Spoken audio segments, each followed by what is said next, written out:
Buenas tardes, por decir algo con el calor que está cayendo, y bienvenidos una vez más a vuestro canal, a nuestro canal, para trabajar herramientas. He esperado un par de días, a ver si pasaba 2 o 3 días la fuerte ola de calor que hay, porque la verdad es que es totalmente insoportable, y si enciendo el pingüino que tengo o el ventilador que tengo, pues se distorsiona el sonido, ¿no? Pero al final, como uno llega a la conclusión de que el calor no va a pasar hasta octubre, como muy pronto, pues hay que ponerse manos a la obra. El cuchillo que vamos a enseñar hoy, ¿vale? Aunque lo hayáis visto en la carátula, vamos a reservarlo un poco para el final. Es un cuchillo de campo, un cuchillo de monte, un cuchillo de grandes dimensiones, un cuchillo fuerte y robusto. Lo que en el desarrollo del aire libre, del bushcraft, llamamos un cuchillo de campamento. Vale. ¿Dónde tiene el origen estos cuchillos de campamento? Aquí, por lo menos, en la península ibérica. Ya no nos vamos a extrapolar al lejano oeste ni nada similar. Pues los cuchillos grandes de campamento, los, los cuchillos grandes de monte, tienen su origen, pues, en las antiguas casonas, cortijos rurales de montaña, de monte. No en la campiña, que se utilizaba otro tipo de filos, más comedidos, más discretos, sino nos estamos refiriendo al cuchillo que llevaba el montero. ¿Vale? Hace poco veía el tic que se gastaban en una película de dibujos animados, ¿vale? Llevada a cine con personajes de verdad que a quien encargaban de matar a Blancanieves era el montero de la reina. Bueno, pues a ese entorno más o menos es al que procede o del que vienen los cuchillos de grandes dimensiones que hoy en día llamamos cuchillos de campamento. La historia de hoy es una historia que a mí me trae amargos recuerdos y ahora os explicaré por qué. Decía que la historia del día de hoy a mí me despertaba amargos recuerdos porque he tenido mucha gente afín, mucha gente a la que he apreciado, mucha gente a la que he estimado profundamente, que han llegado a ser grandes amigos, que llegaron a vivir las circunstancias que vamos a contar hoy. Hoy os voy a hablar de una persona con nombres y apellidos, Máximo Fernández Cruz, más conocido como el Cojo de la Fresnedilla. Obviamente tenía esa discapacidad física. Todo el mundo en la Sierra de Segura y de Cazorla le conocían como el Cojo de la Fresnedilla. Qué raro era que se le llamara Máximo. El Cojo de la Fresnedilla llegó a ser una persona mítica en la sierra, en su entorno rural de alrededor, en su entorno de montaña, porque vivía enrocado en su propiedad, en una finca llamada El Recó de la Guamula, en lo más profundo de la Sierra de Segura, sin luz eléctrica, sin agua potable, en un antiguo cortijo que heredó de su bisabuelo.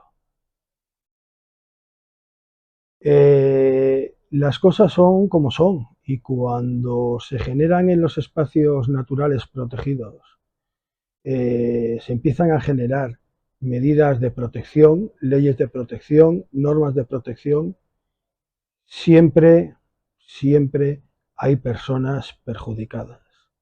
Como decía el refrán de la abuela, dicho al revés, porque para la gente humilde siempre suele ser dicho al revés, no hay bien que por mal no venga. Seguramente vosotros reconocéis el refrán, pero dicho al revés. Llegó el momento de que con la creación del Coto Nacional de Cazorla y Segura, por los años 60, se construyeron en las zonas no inundables del pantano del Tranco grandes cercones en los que se empezaron a reintroducir toda la fauna que con el tiempo había desaparecido de la sierra de Cazorla y de Segura. En la sierra poco más o menos quedaban una exigua cabaña de machos monteses, ya hemos hablado más de una vez de ello, con la cual consiguieron, vedándola y protegiéndola, consiguieron la repoblación total de la sierra. Quedaba una más exigua aún, cabaña de corzos, y quedaba perdido y por ahí suelto algún jabalí que otro, ¿vale? El jabalí es esa especie que por aquel entonces, que no estaba tan extendida como en la actualidad, ¿vale? Estamos hablando de los años 40, 50, 60, era ese animal que iba y venía y nunca se sabía exactamente cuántos individuos había. Se empiezan a traer de la granja de Segovia, de los montes de Toledo, de Sierra Morena, de diferentes sitios, se empiezan a traer venados, se empiezan a traer jabalís, se empiezan a traer gamos, dama, recordemos, el gamo es una especie por estos momentos, o sea, en el tiempo que se le introduce, no es una especie autóctona, era una especie alóctona, ¿vale? De Indoasia. Se sabe que en su día hubo gamos en Europa, pero en el momento que se empezaron a reintroducir en España por el ICONA y anteriormente por el Patrimonio Forestal del Estado, el gamo ya en Europa no existía. Por lo cual era una especie que por motivos cinegéticos se le reintroducía. Aquí vino la primera circunstancia, y es que el gamo, en la pirámide ecológica, el gamo ocupa más o menos el nicho del corzo.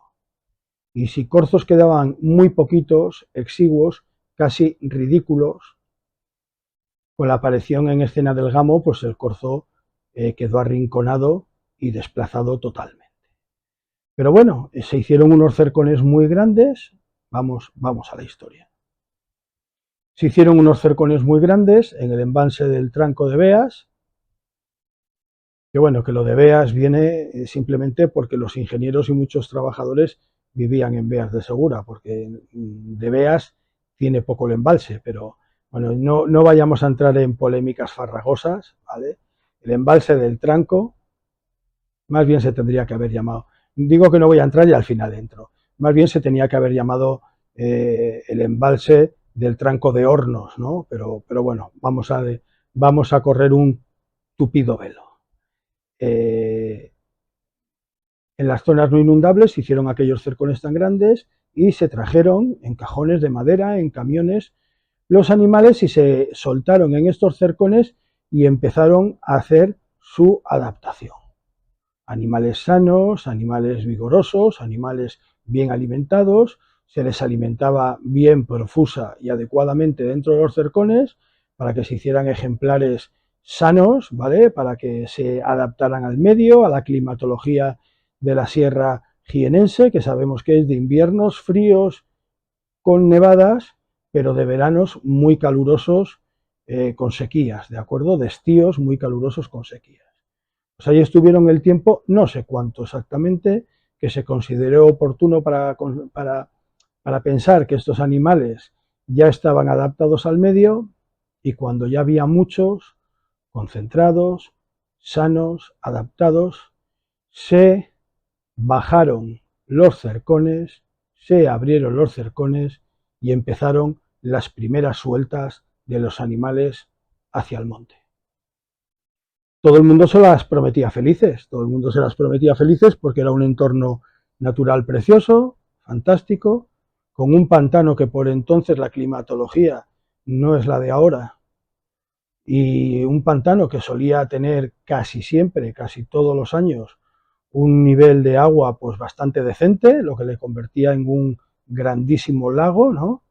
Con un montón de ríos, de arroyos. No olvidemos que en la sierra de Cazorla y de Segura nacen dos ríos muy importantes, como es el Guadalquivir, como es el Segura, y con muchos afluentes muy importantes también de estos ríos, ¿no? Que son los que aportan agua a este pantano. En fin, pues todo el mundo se las prometía muy felices, pues porque se empezaron también a vedar los ríos, ya no se podía pescar de una manera descontrolada y se empezó a repoblar, sobre todo de pino.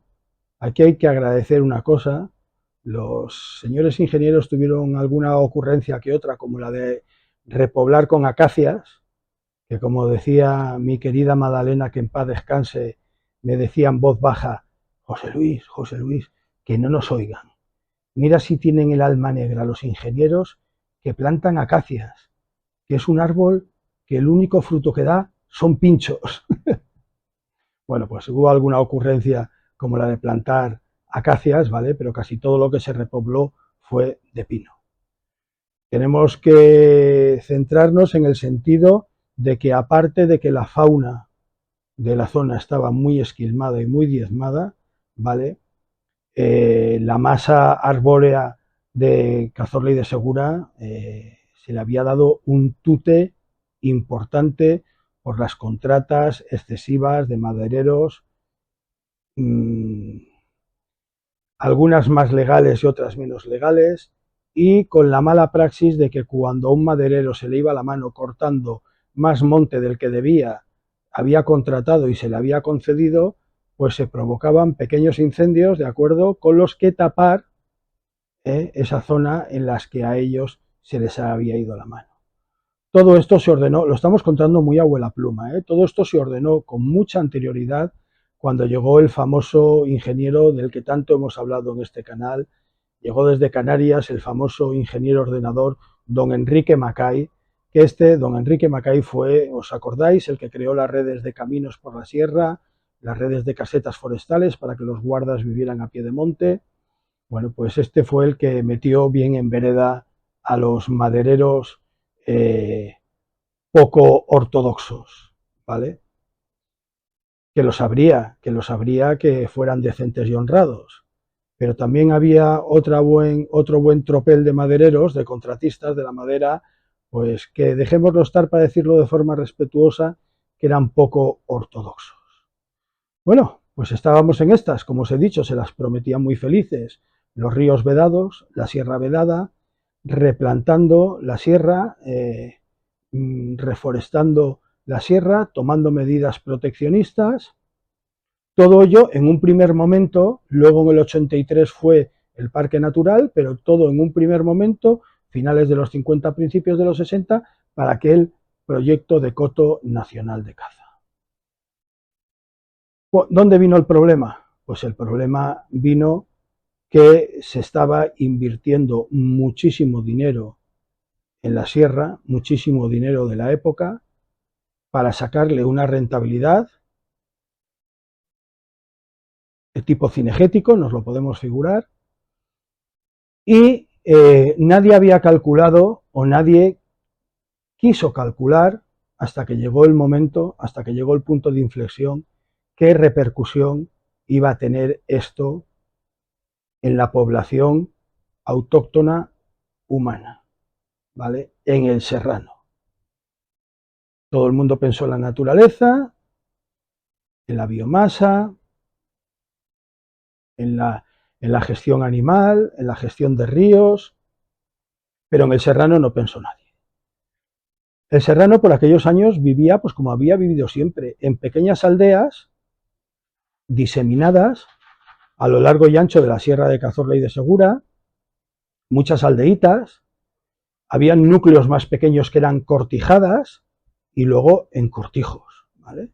Tenían sus tierras, solían trabajar un huerto de subsistencia, más o menos grande, solían tener sus cabezas de ovejas, de ganado, además un cordero, ovejas y corderos bastante apreciado por el tipo de pastos que hay en la zona alta de la Sierra de Segura.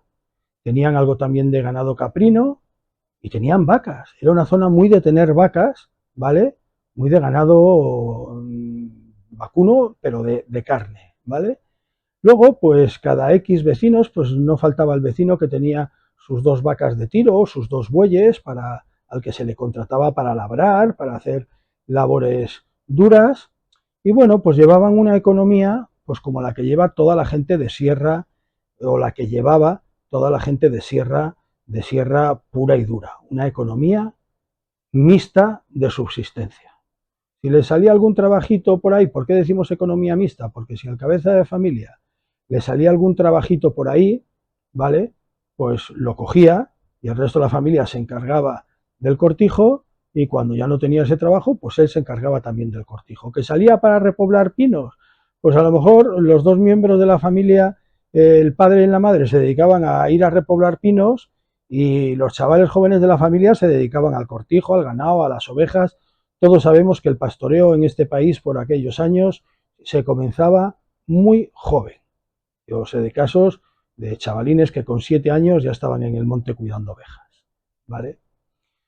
Bueno, pues uno de los afluentes, estamos en estas, cuando uno de los afluentes que tiene el río Guadalquivir, me encanta su nombre en árabe, Guadal el Debir, el rey de los ríos, ¿vale? Pues uno de los afluentes que tiene el Guadalquivir era el Aguamula. Atentos, Aguamula, sin plural. Es que luego hay gente que va cambiando los topónimos y dicen Aguamulas, y ahí en la sierra te sueltan, ya has metido toda la reata. No, no, es Aguamula.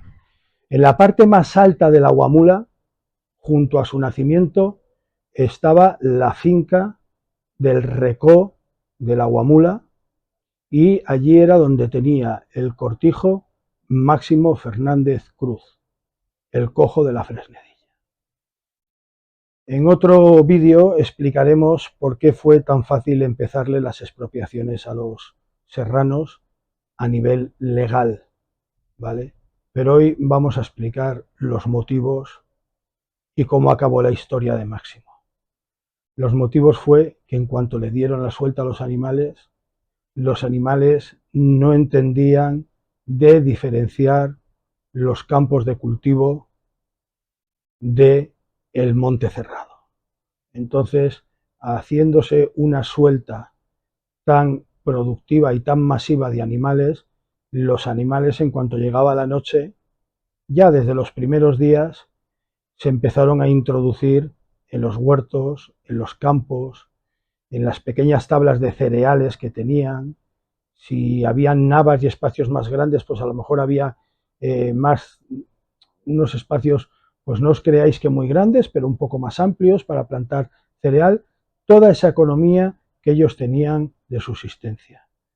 Se les metían también en los campos de olivos, y tuvieron que empezar en las épocas, sobre todo cercana a la cosecha, tuvo que empezar la gente de la sierra, y me lo han contado así verídicamente, a pasar las noches sin dormir, a encender hogueras alrededor de los campos para ahuyentar a los bichos, allí siempre se les llamó los bichos, y a dormir allí a pie de campos, atendiendo a esas hogueras, y a hacer ruido, y a malpasar la noche y a mal dormir, para proteger sus cosechas y que los animales no se les metieran en sus zonas de cultivo. Pronto empezaron a bajar a la Torre del Vinagre y a Cazorla, a la Oficina de Medio Ambiente, por aquel entonces Patrimonio Forestal del Estado y luego ICONA, a realizar las quejas. Y claro, realizaban las quejas de una manera vehemente, como es lógico, porque en ello iba su economía y su subsistencia. Era el pan de los suyos, era el pan de cada día. Con esos cereales no os creáis que se dedicaban a comerciar. Puede que alguna pequeña cantidad de aquel cereal se comercializara, pero casi todo era para el pan de todos los años. En las aldeas, en las cortijadas, solían tener un único horno comunal. Esto no quita que si hubiera un cortijo o una casa de más categoría, pues tuviera su propio horno, pero solían tener un horno comunal en el que una vez a la semana se encendía el horno, y por turnos amasaban pan y cocían todos los vecinos. Y ese pan duraba toda la semana. Y así iba pasando todo el año. Entonces estamos en que se empezaron a bajar y a quejar de que esto no puede ser, los bichos se nos lo comen todo, los bichos se comen todo, los bichos se meten en los campos, los bichos nos destrozan las cosechas, esto es un sin vivir, esto no puede ser, no podemos dormir, tenemos que estar a pie de campo, los guardas de la época diciendo, oye, a ver qué hacéis con estas hogueras que ponéis alrededor de los campos, a ver qué hacéis con los animales, a ver qué pasa, en fin, se generó un conflicto. ¿Y el conflicto por dónde se rompió? Pues por dónde se rompe siempre la sartén. O como decimos, la cuerda se rompe siempre por el extremo más débil, ¿no? Pues eso fue lo que pasó. Si no puede convivir el factor humano con el factor natural, por decirlo de alguna manera, pues les expropiamos de sus tierras y el que quiera emigrar que emigre y el que se quiera quedar los reubicamos en dos pueblos como fueron Cotorríos o Vadillo Castril. En Vadillo Castril había una serrería muy conocida de la Renfe donde se sacaba gran cantidad de traviesas con la actividad maderera oficial de la Renfe, se sacaban gran cantidad de las traviesas para los ferrocarriles españoles y ahí se necesitó mano de obra. Y en Cotorríos, pues la mayoría de la gente que se bajó a vivir y que se les dio casa en Cotorríos, ¿vale? Vivían de una manera u otra del patrimonio forestal del Estado o de los trabajos paralelos y derivantes de trabajos del patrimonio forestal del Estado. Hubo mucha gente, claro, no había trabajo para todo el mundo y además hubo mucha gente que tomó la decisión férrea de después de lo que les estaba sucediendo ya no quedarse allí. Y hubo una emigración importante pues a Alicante, a Valencia, a Cataluña, a Madrid, en fin. Y aquí es cuando aparece la imagen de una persona que se niega en rotundo, se niega en redondo a firmar ningún documento ni ningún papel de venta ni a permitir bajo ningún concepto que se le expropiara. Ya digo que explicaremos en otro vídeo por qué hubo a muchas determinadas personas que fue más fácil que a otras expropiarlas, ¿vale? Pero había gente que sí que tenían en pie sus escrituras, sí que tenían todos sus terrenos, todos sus campos, los tenían bien escriturados y bien dados de alta, y a esta gente en un principio no tendría que haber sido tan fácil ni tan sencillo expropiarles. Pero parece ser que el único que se enrocó fue Máximo, que dijo que no, que no, que no, que no. Al final de este vídeo os voy a poner un vídeo corto de la última vez que yo he tenido la posibilidad de estar en cuando revientan los merguizos. La palabra es merguizos. Merguizos, por supuesto, viene de mellizos, ¿vale? Y es el nacimiento del río Aguamula. Nace en un farallón, en una pared impresionante a los pies de las banderillas, ¿vale? Y son dos caños del tamaño de una vaca más o menos. Siempre a mí se me ha hecho esa comparación. Son dos rotos, dos agujeros, dos caños, más o menos del tamaño de una vaca cada uno de ellos, y cuando se produce por el ciclo kárstico y las filtraciones de agua, de nieve, de lluvia tras la nieve, se produce el efecto reventón, ¿vale?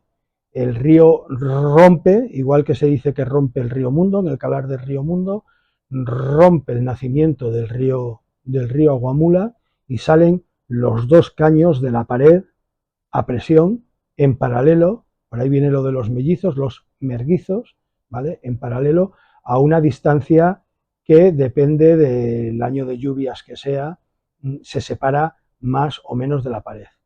Pero hay episodios del efecto reventón en el río Aguamula que son realmente impresionantes porque el agua sale a presión, bien distanciándose bien de la pared, ¿de acuerdo?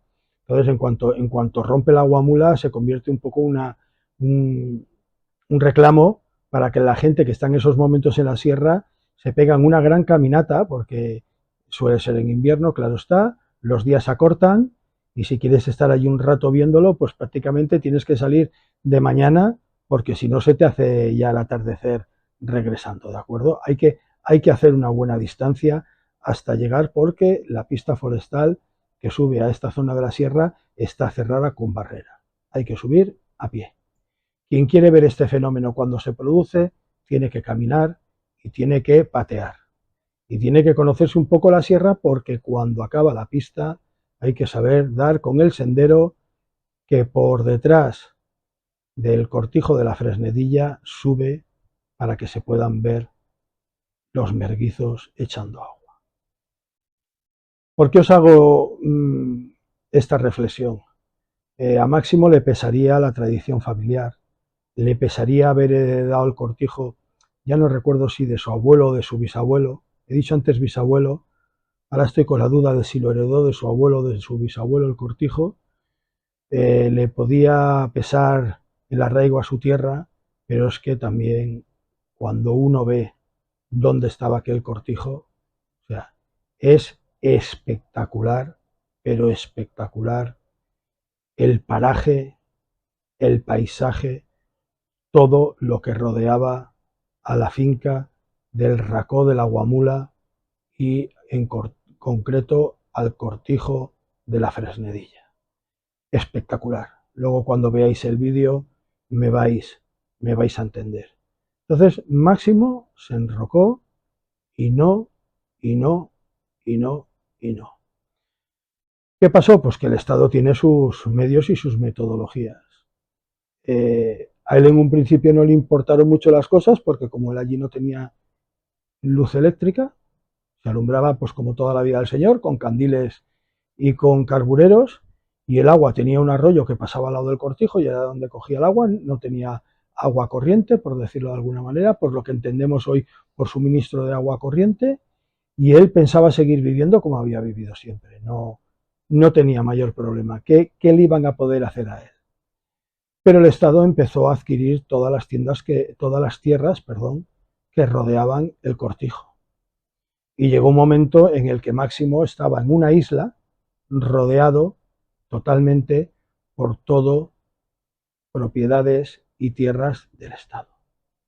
Y a él le seguían apretando, y le seguían apretando, y le seguían apretando. Le llamaban los ingenieros para hacerle ofertas de dinero.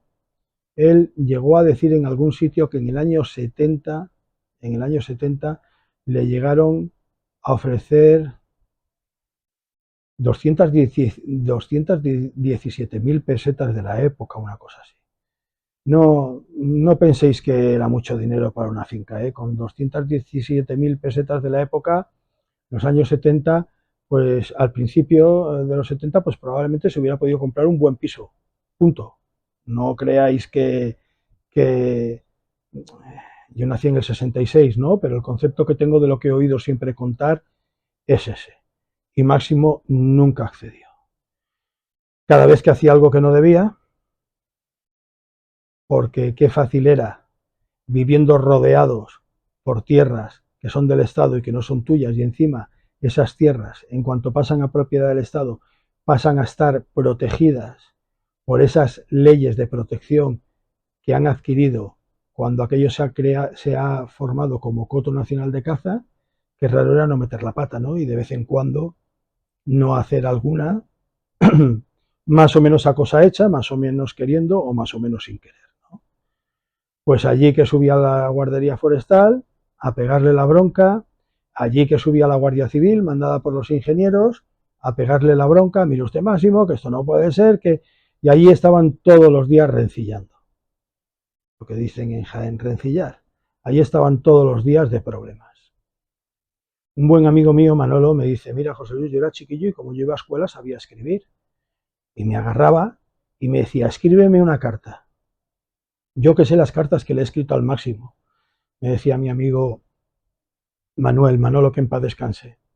Yo no sé las cartas que yo le escribiría a Máximo. Escribió a Carrero Blanco, escribió a Franco, escribió al ministro Suárez, escribió al ministro Fraga, dice, luego al Andenino Lavilla, a Suárez otra vez, escribió al rey, dice, bueno, Máximo le escribía cartas, se las escribíamos a todo el mundo explicando su situación, lo penosa que era, que le querían echar de su cortijo, que él no se quería ir y que cada vez se veía más asfixiado. Llega el año 75 y se produce un punto de inflexión en este país. Y parece ser que en un principio, pues Máximo se las prometía muy felices. Pensaba que con el cambio de situación general del país, pues iba a cambiar su situación particular. Nada más lejos de la realidad. Las normas, las leyes, las normativas de protección de la zona siguieron avanzando. Ya se veía venir que aquello iba a acabar siendo un parque natural que no parque nacional, que aquello iba a acabar siendo un parque natural. Iban a convivir las dos imágenes, las dos figuras legales, Coto Nacional de Caza y Parque Natural. Hoy en día es Coto Andaluz de Caza y Parque Natural, ¿vale? Y a Máximo le siguió exactamente la misma dinámica. Pero esta vez ya no subía nadie a darle broncas, nadie subía a rencillarle, nadie subía a tener discusiones monumentales con él, discusiones que algunas veces además acababan en situaciones muy desagradables. Aquello ya se terminó. Efectivamente, sí que hubieron algunos cambios según esperaba Máximo. Aquello se terminó y lo que le empezaron fue a llegar multas. Ya nadie le llamó la atención, ya nadie le rencilló, pero cada vez que hacía algo que no podía o no debía hacer, se instruía, se levantaba acta, por decirlo de alguna manera, se instruía, se levantaba acta. Hay un momento que es como un punto de inflexión, que siempre se cuenta muy amargamente, que llegaron a mallarle toda la zona de alrededor de sus fincas, y en una finca que tenía se le quedaron las ovejas encerradas, sin posibilidad de salir a campo alguno a pastar. Estuvieron aguantando unos días hasta que a la hermana de Máximo, ya desesperada, perdida, tiró el mallazo, tiró la valla para darle careo a las ovejas. Claro, las ovejas se metieron en terreno del Estado, ya habían muerto ovejas de estar encerradas, por eso la hermana de Máximo ya en su desesperación tiró la malla, ¿vale? Y claro, también se instruyó. ¿Cómo acaba la historia?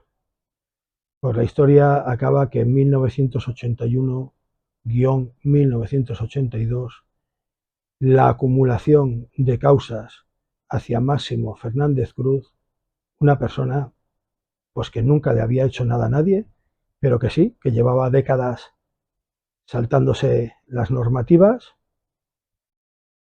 acaba dando con sus huesos en el penal, en la prisión de Jaén, con 80 y tantos años.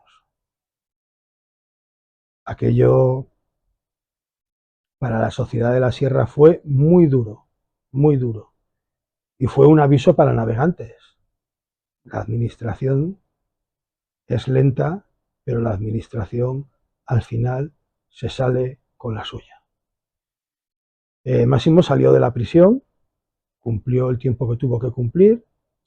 De alguna manera hubo algo, si puede haber algo positivo, cosa que yo lo dudo, de que una persona que ha vivido siempre en estado de libertad en un sitio tan agreste, no puede haber absolutamente nada, es que no sé cómo expresarlo, no puede haber nada de positivo de entrar en un penal, y menos en los penales de aquellos de los años 80, pero tampoco voy a entrar en cómo están los penales de hoy en día, dejémoslo estar, no me voy a meter en ningún bonito jardín.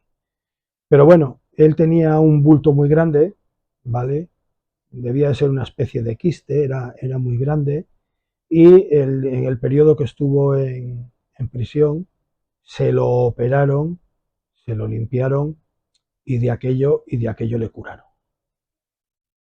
volvió a su cortijo de la Fresnedilla en cuanto salió de prisión y allí pasó sus días hasta que falleció.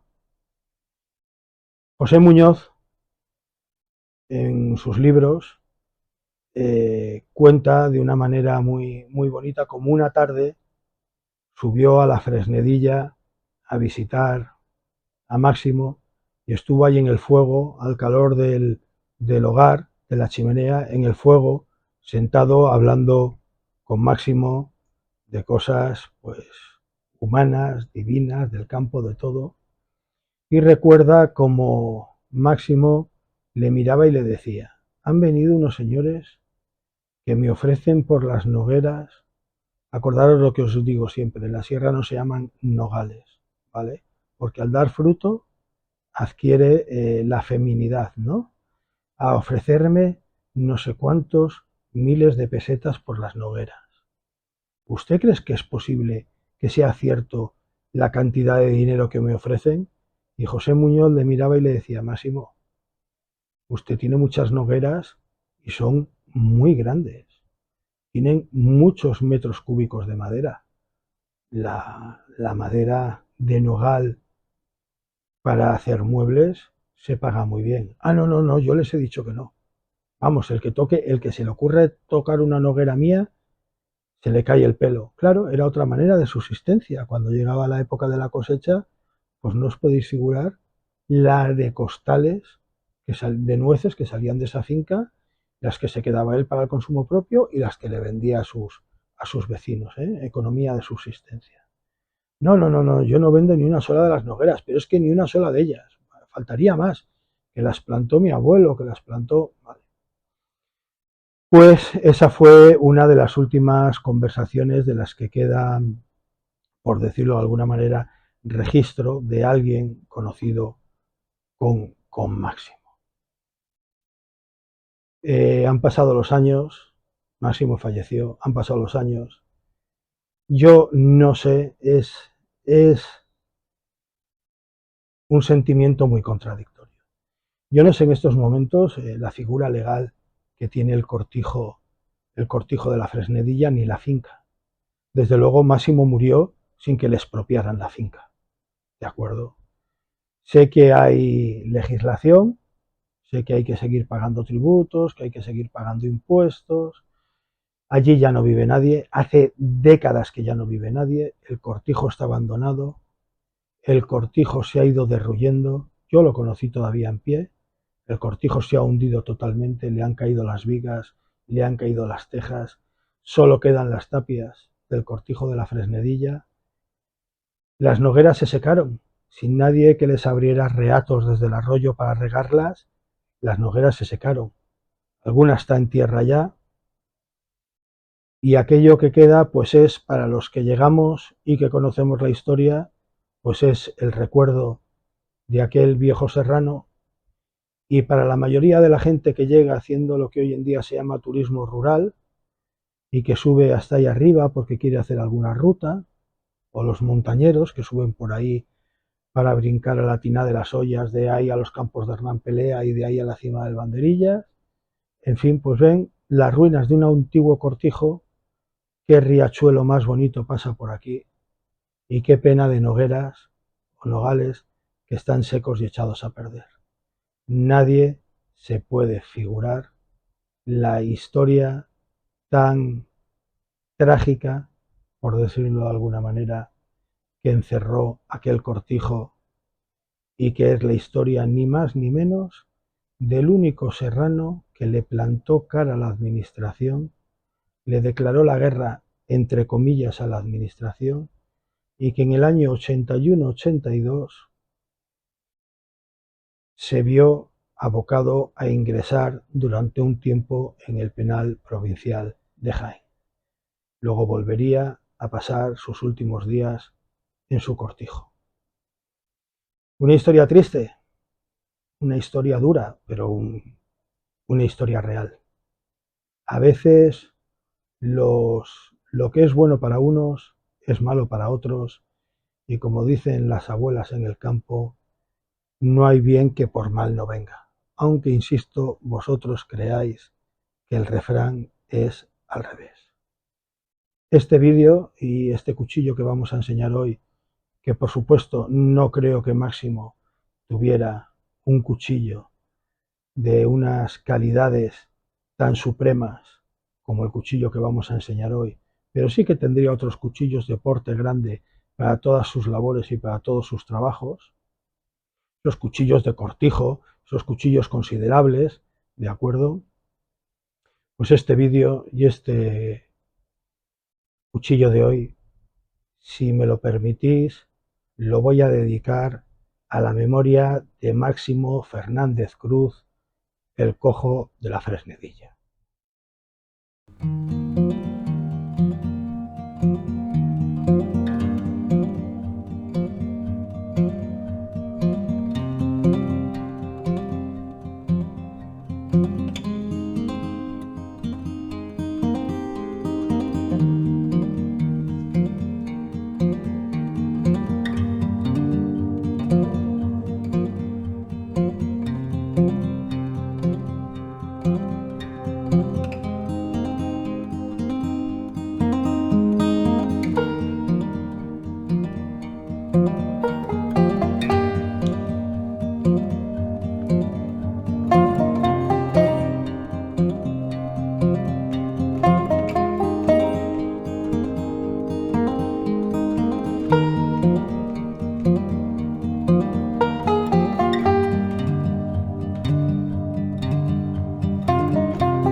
Bueno, y después de contar la historia de Máximo, vamos a revisar un cuchillo de la conocida casa Kudemann, que por el tamaño y las aplicaciones bien hubiera podido ser un cuchillo que hubiera estimado y apreciado, y además mucho, un cortijero de la sierra, ¿de acuerdo?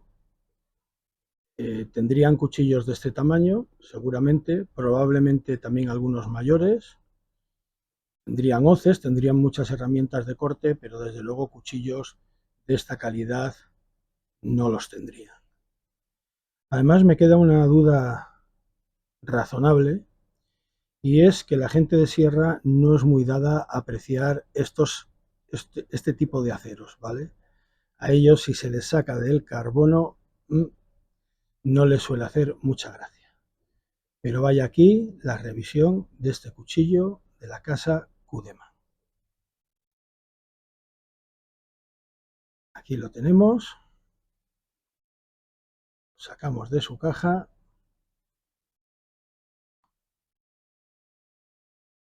Y no es otro que el Kudemann MT3. Un cuchillazo.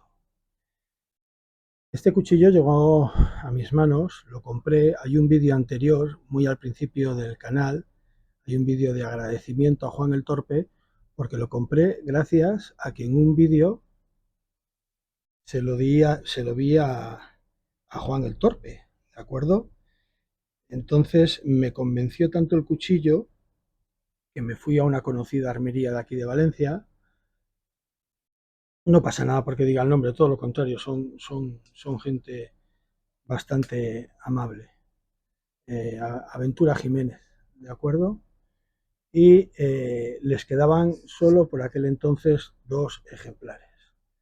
Entonces no lo dudé y adquirí uno de ellos, de los 2 que les quedaban. Mirad, la funda es una funda muy normal, es una funda muy discreta, pero es que tampoco se necesita mucho más, ¿de acuerdo? Un corchete, el logo de Kudemann, como podéis ver, ahí, grabado, doble costura de color rojo, no tiene, porque eso no se puede considerar, no tiene orificio drenante, agujero para drenar el agua, porque tiene ahí un pequeño agujerito, pero yo creo que eso es el doblez del cuero de la funda al coserlo, un más que generoso talid, ¿vale? En el cual cabe un ceñidor militar, bien, bien por los señores de Cudeman. En la trebilla o en la trabilla no lo vamos a poder distinguir, pero tiene grabado, tiene troquelado, grabado el nombre de la casa de Cudeman y en fin, y una baquetilla de un grosor, pues un grosor considerable con una costilla muy moderada que hace que la funda tenga cierta, ¿lo veis? Que la funda tenga cierta flexibilidad. ¿Por qué? Porque está cerrada en forma de libro, ¿de acuerdo? Doblada y solo tiene una costilla. Y vamos a ver el cuchillo. Mirad, el cuchillo, y a ver si consigo que me salga el palabra, que siempre me pasa lo mismo, es de molideno vanadio, el MOVA de toda la vida del señor. Vemos que lleva serigrafiado a láser el MT3, el modelo del cuchillo, que tiene el famoso elefante de Cudeman, la marca Cudeman, molideno vanadio, Made in Spain. Cómo me gusta que la gente haga gala de los productos que son productos de fabricación española. Una de las cosas que nos llama la atención es el prominente rompecocos que tiene, ¿vale? Rompecocos, rompecráneos, sí, rompecráneos. Hasta hace unos años se le llamaba rompecráneos sin ningún tipo de complejo. El mismo tiene un rebaje en las cachas y tiene el agujero para pasar el cordón fiador. Las cachas están sujetas por tornillería, 3 tornillos salen, unas cachas de micarta negra bien trabajadas, bien pulidas, bonitas, con un veteado bonito, ¿de acuerdo? Y una caída drop point con un más que falso contrafilo, ¿de acuerdo? Porque esto no tiene de contrafilo, no tiene absolutamente nada, pero estéticamente y de manera ergonómica, ¿no? Pues permite más penetrabilidad del cuchillo. Tiene una punta, este cuchillo tiene una señora punta, ¿vale? Es un cuchillo con una punta muy penetrante, lo cual lo consigue en parte el falso contrafilo, porque a partir de este punto se empieza a reducir el grosor, lo cual, si lo veis, le da un aspecto un poco de casi que lanza, le da una penetrabilidad, ¿vale? Por su geometría, la punta tiene una gran penetrabilidad. Ya según lo estamos moviendo, estamos viendo que tiene un vaciado cóncavo y un microfilo o microbisel. Una de las cosas que llama mucho la atención de este cuchillo es la dactilera. Yo sé que a muchos os gusta llamarlo choi, ¿vale? La dactilera que tiene es muy pronunciada y está redondeada, ¿vale? Lo cual la hace muy agradable al tacto. Y además es una dactilera generosa, si os fijáis, sobra por todos los lados, no es de esas dactileras que te juegas el dedo si la agarras en esta posición para trabajar, ¿vale? Te juegas el dedo, pues no, mirar, tengo metido prácticamente todo el dedo, depende de cómo quiera hacer el agarre, ¿de acuerdo? Y aún así todo, veis que sobra mucho espacio. Y es más, este primer tramo después de la dactilera está sin afilar. ¿Qué quiero decir con esto? Porque pues que es una dactilera Ochoy verdaderamente práctico y utilitario. Tiene una cremallera, no es que sea agresiva, pero tiene una cremallera fuerte, ¿de acuerdo? Y está colocada, vamos a ver si conseguimos, está colocada en su sitio adecuado. ¿eh? Siempre me gusta hacer, es un cuchillo que pesa mucho, voy a tener que hacer contrapeso. Siempre me gusta enseñaros el agarre, ¿de acuerdo? Fijaros que si llevo los dedos hasta la guarda de único gavilán, si los llevo, vemos varias cosas. Primero, sobra un montón de empuñadura, ¿vale? De cabo del cuchillo hasta la cola de pez. Sobra un montón de cuchillos, es para manos grandecitas. Y inmediatamente que empuñamos el dedo, ¿veis? El dedo va automáticamente a la cremallera. Por supuesto, cordón fiador y las cachas, el cabo tan largo, ¿por qué? Porque es un cuchillo que, por supuesto, sirve para machetear. Sin duda alguna, es un cuchillo macheteador.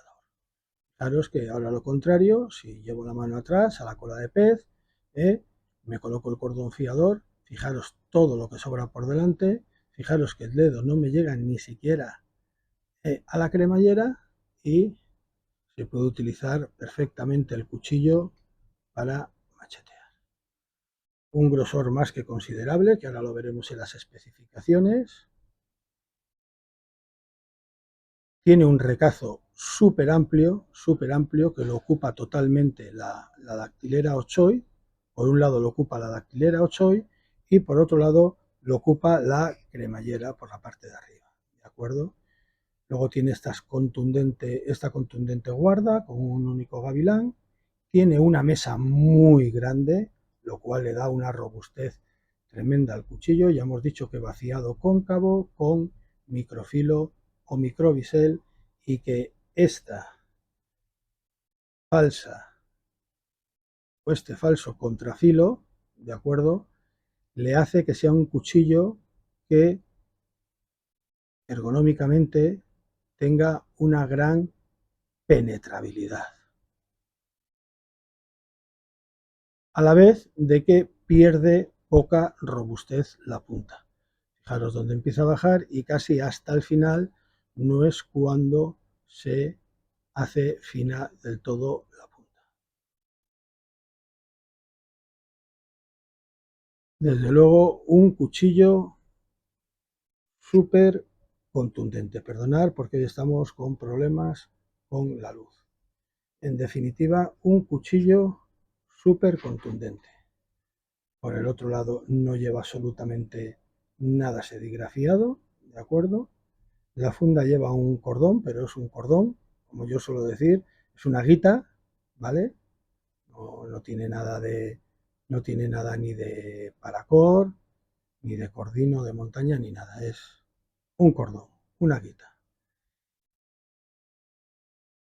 Y poco más hay que decir de esta pasada de cuchillo. Sí, lleva unos leves, muy leves asentadores de color rojo, liner, separadores, ya sabéis que yo les llamo asentadores, muy leves, de color rojo, cuestan hasta de percibir, ¿de acuerdo?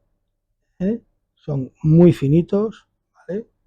Y le dan un toque, pues, bonito, porque hace juego con la costura, con la doble costura de color rojo de la funda. Bueno, pues vamos a pasar, yo creo que no me olvido nada, vamos a pasar a ver las especificaciones.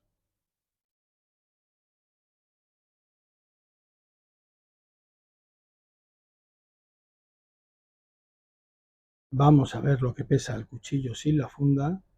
Con este nuevo fondo que me he cogido, tengo que colocar la balanza o la báscula sobre una tabla porque si no nos daría error en el peso. Fijaros, solo el cuchillo pesa 413 gramos, lo cual nos hacemos a la idea de que realmente es lo que llevamos todo el rato diciendo, un cuchillo de campamento, un cuchillo de grandes dimensiones. Y con la funda el cuchillo pesa pues 551 gramos. Señores, pues efectivamente, como veis, un cuchillo muy potente. Y vamos a pasar a ver las medidas del cuchillo. Mirad, con el Supermetro Bushcraft, el cuchillo nos arroja una medida total de 29 centímetros, ¿vale? De los cuales de hoja son 16,5, 16,5, y de filo útil tiene 14. Vale, de hoja tiene 16,5 y de filo útil tiene 14 porque vamos a ver que solo el recazo mide prácticamente 3 centímetros. Y vamos a ver lo que mide el ancho de pala del cuchillo. Pues el cuchillo de ancho de pala no llega a los 5 centímetros. Mide 4,7 más o menos. Pero si nos vamos a su parte más retrasada, de acuerdo, más cerca del recazo, nos damos cuenta con que disminuye. Son 4,3, 4,4. ¿Por qué? Mirar, yo considero que el cuchillo no es un cuchillo afalcatado, ¿vale? Que no tiene forma de falcata, pero sí, desde el recazo hasta la parte más amplia del cuchillo va milimétricamente muy poquito, tanto que cuesta a la vista percibirlo, va ensanchando, ¿de acuerdo? Hasta que llega a este punto. Son unos pocos milímetros de diferencia, pero están y existen. Y como podéis comprobar, y digo en todos los vídeos, pues tenemos a los típicos vecinos que a la hora de la siesta se dedican a la saludable misión de darle por saco a todos los vecinos. Y vamos a ver el ancho de la hoja del cuchillo con el pie de rey, y son 5, espero que lo estéis pudiendo ver, 5 milímetros. 5 milímetros clavados de ancho de hoja. Y podemos mirar aquí atrás en el rompecocos y son 5 milímetros también. Quizás, fijaros, quizás en el rompecocos un pelín más de 5 milímetros. Y el ancho de las cachas con el cabo es de 2 centímetros con 3 milímetros. 2